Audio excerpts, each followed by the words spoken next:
বাড়িতে এরকম বড় জলের ড্রাম যখন ফুটো হয়ে যায় তখন এগুলো কিন্তু আমরা ফেলে দিই।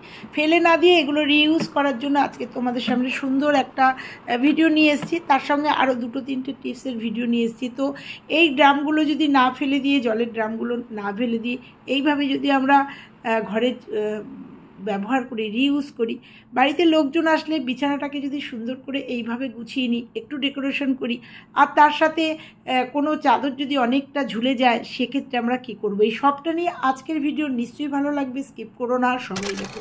নমস্কার বন্ধুরা, আমার একটা টিপসের ভিডিওতে তোমাদের সবাইকে স্বাগত। এই যে জলের জার, আমরা অনেকেই এই কেনা জল খাই এবং এই জারগুলো কিন্তু অনেক সময় ফুটো হয়ে যায়। ফুটো হয়ে গেলে কিন্তু এগুলো ব্যবহারের অযোগ্য হয়ে যায়, তখন এগুলোকে আমরা বাইরে ফেলে দিই। কিন্তু এগুলো আমি কিন্তু আর ফেলবো না, তোমরাও আর ফেলবে না। যাদের এই জারগুলো মানে ফুটো হয়ে গেছে, ব্যবহারের অযোগ্য হয়ে গেছে, সেগুলো আর না ফেলে দিয়ে আমরা এগুলোকে ইউজ করব। তার জন্য একটা চাকু গরম করব।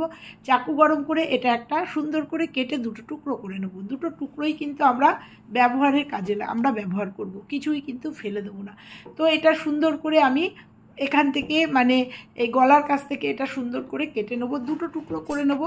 তোমরা দেখো অবশ্যই কিন্তু এটা চাকু একটা গরম করে করতে হবে, কারণ এই প্লাস্টিকের যে বোতলগুলো সেগুলো কিন্তু বেশ মোটা, এগুলো কিন্তু কাঁচি দিয়ে কাটা যাবে না। তো আমি একটা চাকু বারবার করে গরম করে নিচ্ছি, আর গরম করে নিয়ে কিন্তু গ্যাসের পাশেই যেহেতু নিয়ে নিয়েছি, গরম করে কিন্তু এটা সুন্দরভাবে আমি কেটে নিচ্ছি। কেটে নেওয়ার পরে এটা কিভাবে ইউজ করব আর কত সুন্দরভাবে ইউজ করব, ফেলে দেওয়া জিনিসটাকে তোমরা দেখতে থাকো, আর ভীষণ প্রয়োজনীয় এবং ভীষণ কাজে লাগবে আমাদের এই জিনিসটা। তো দেখো আমি সুন্দর করে ছুরিটা দিয়ে কেটে নিচ্ছি। খুব সাবধানে কাটতে হবে, কারণ অনেকটা গরম করতে হচ্ছে, একটু সাবধানে যাতে হাতে ছ্যাঁকা না লাগে, সেই জন্য দেখো সুন্দর করে আমরা একটা লোহার চাকু দিয়ে সুন্দর করে এটাকে আমি কেটে নিলাম। কেটে নিয়ে যে 2টো ভাগ হলো, 2টো ভাগের একটা ভাগও কিন্তু ফেলবো না। তো এইবার এইটা একটু এবড়ো খেবড়ো হয়েছে, সেটা কাঁচির সাহায্যে সুন্দর করে আমি গোল করে কেটে নেব।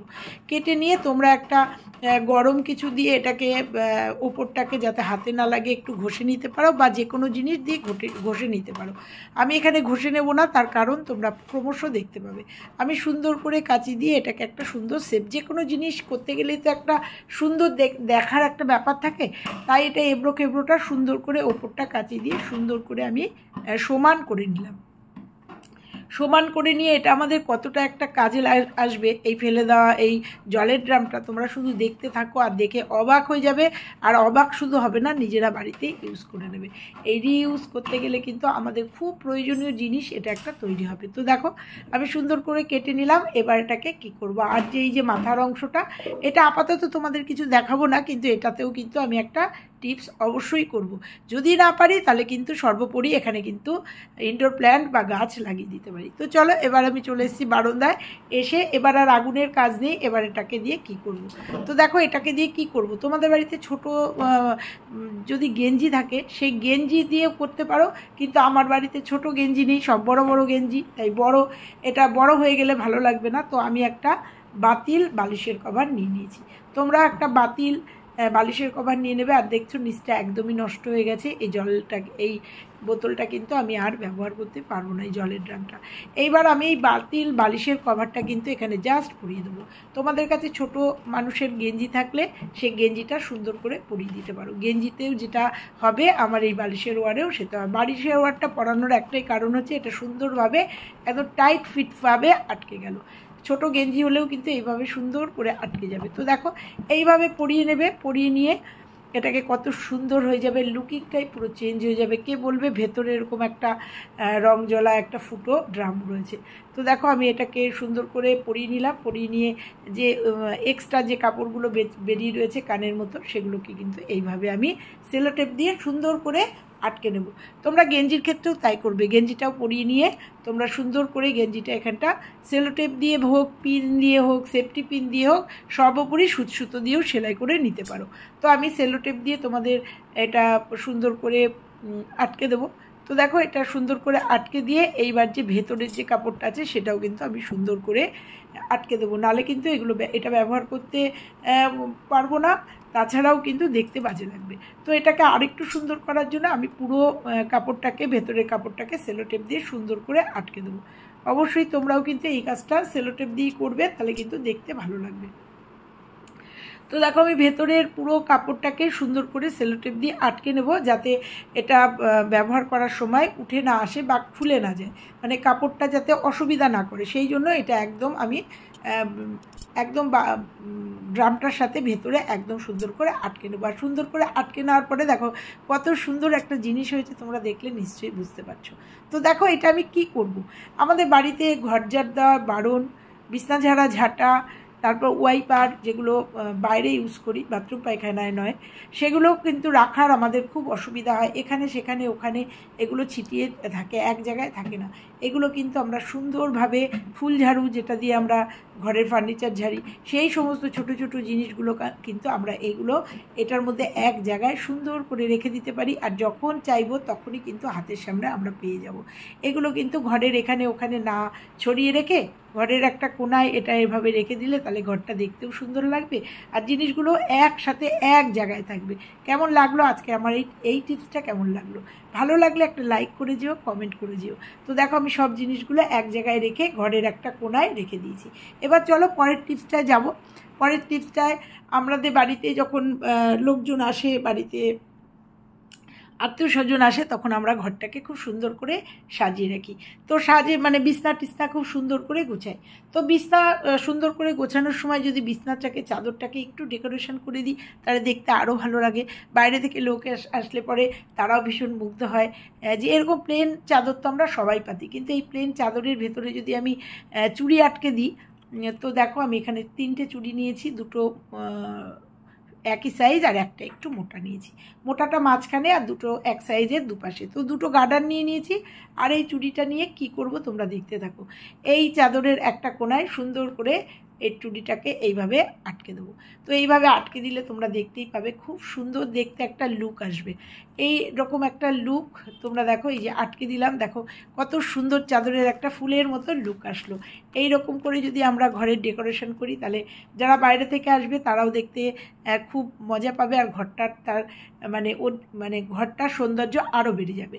এইবার এই কোনায় চলে এসেছি, এই কোনায় সেমভাবে একটা চুড়ি নিচ দিয়ে আমি গার্ডার দিয়ে আটকে দেবো। একই সাইজের দুটো চুড়ি এখানে আমি সুন্দর করে আটকে দেবো। অ্যাকচুয়ালি 4টে চুড়ি লাগবে, একই সাইজের 4টে চুড়ি। অনেক সময় তোমরা অনেক চুড়ি যেগুলো রং জ্বলে গেছে সেই চুড়ির ইউজ করতে পারো। তো দেখো এবারেও কিন্তু একটা ফুল করে নিলাম। এইবার মাঝখানে আমি একটা ফুল করে নেবো।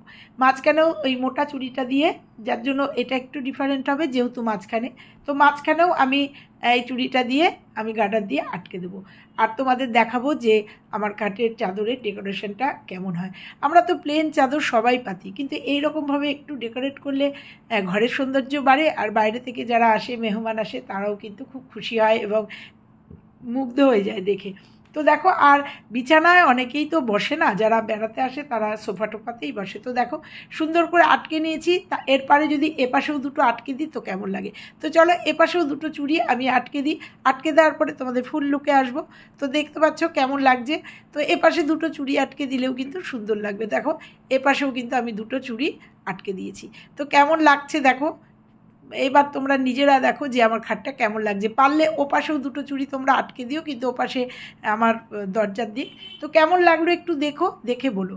এইবার আর একটা টিপসে আসি। অনেক সময় আমরা চাদর পাতলে পরে চাদর একদম মেঝের সাথে লুটায়, তাতে আমাদের চলাফেরারও অসুবিধা হয়, হোঁচট খেয়ে যেতে পারি বা ধুলোবালিও চাদরে লাগতে পারে।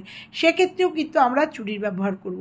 এই কোনায় কিন্তু এখানে আমি একটা চুড়ি সুন্দর করে আটকে দেবো গার্ডার দিয়ে, একই সিস্টেমে, আর একটু নিচের দিকে আটকে দেবো, আর চাদরটা একটু টেনে দেবো।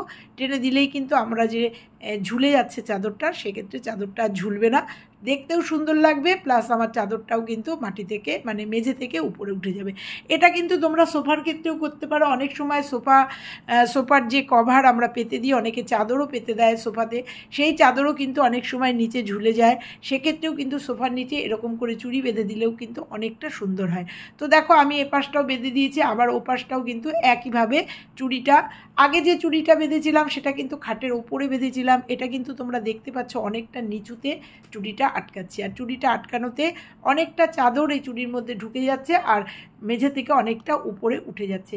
এইভাবে কিন্তু আমরা ডেকোরেশনও করতে পারি, তার সাথে কিন্তু আমরা সুন্দর করে খাটের যেমন ডেকোরেশন হবে, প্লাস বড় চাদর যদি হয়, খাট যদি ছোট হয়, সেক্ষেত্রে আমরা চাদরটাও কিন্তু এইভাবে সুন্দর করে রাখতে পারি। আমাকে দেখা যাচ্ছিল জন্য ওখানে একটা স্টিকার মেরে দিয়েছি। তো দেখো এইভাবে মেরে দিয়ে আমাদের এইভাবে চুড়িটা লাগিয়ে দিয়ে আমাদের খাটের যেমন ডেকোরেশনটাও হলো, প্লাস আমাদের কিন্তু চাদরটাও একদম মাটির সাথে মানে মেঝের সাথে লেগে থাকবে না। তো কেমন লাগলো আজকে আমার টিপসগুলো? যদি ভালো লেগে যায়, আমার এই 4টে চুড়ির কামাল তোমাদের দেখালাম। যদি ভালো লাগে লাইক কমেন্ট শেয়ার করতে ভুলবে না। চ্যানেলে নতুন হলে চ্যানেলটা সাবস্ক্রাইব করে পাশের বেল আইকনটা প্রেস করে দেবে, তাতে আমার সমস্ত ভিডিও সবার আগে। আবার ফিরছি অন্য কোনো ভিডিওর সঙ্গে, ততক্ষণের জন্য টাটা।